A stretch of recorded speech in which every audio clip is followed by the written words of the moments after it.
மாநிலங்களுக்கான தேர்தல் அறிவிச்சிட்டாங்க. குறிப்பா முன்கூட்டியே அறிவிச்சதா பார்க்கப்படுது.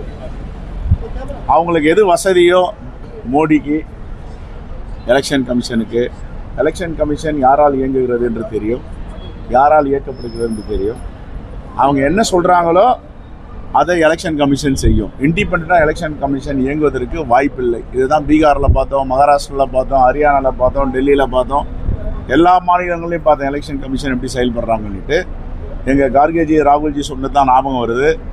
நாங்கள் ஆட்சிக்கு வந்தவுடன் யார் யாரெல்லாம் தேர்தல் ஆணையத்தில் இப்படி செயல்படுறாங்களோ அவங்களை வழக்கு தொடர்ந்து அதற்குரிய தண்டனையை வாங்கி தருவோம்னு சொன்னாங்க டெல்லியில் ராம்லீலா மைதானில். அதுதான் அவர்களுக்கு பதில்.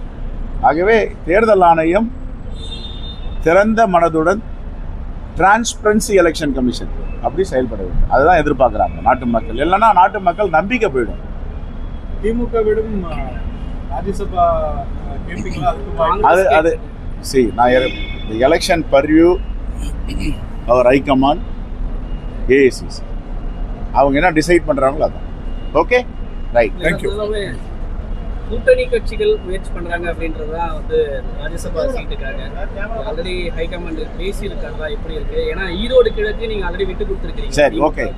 அந்த நல்ல செய்தி வரும்போது உங்ககிட்ட பகிர்ந்துக்கும். உங்ககிட்ட சொல்லாம நாங்கள் எங்கே போகிறோம்? 4வது தூண் நீங்கள் தான். உங்களுக்கு தெரியாமல் எதுவும் நடக்காது.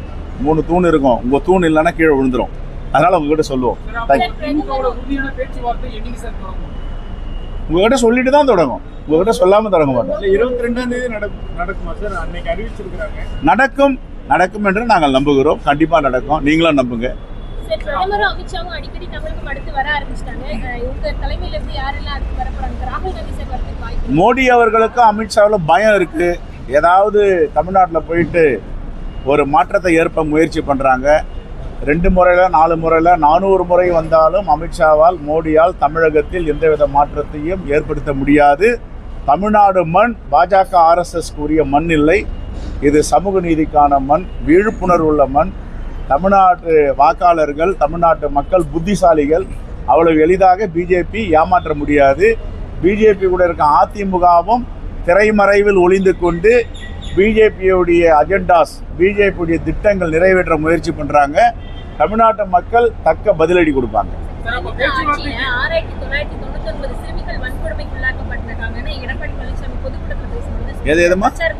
என்ன சொல்றாரு? சிறுமிகள் 6999 பேர் வன்கொடுமைக்குள்ளாக்கப்பட்டிருக்காங்க திமுக ஆட்சியில்.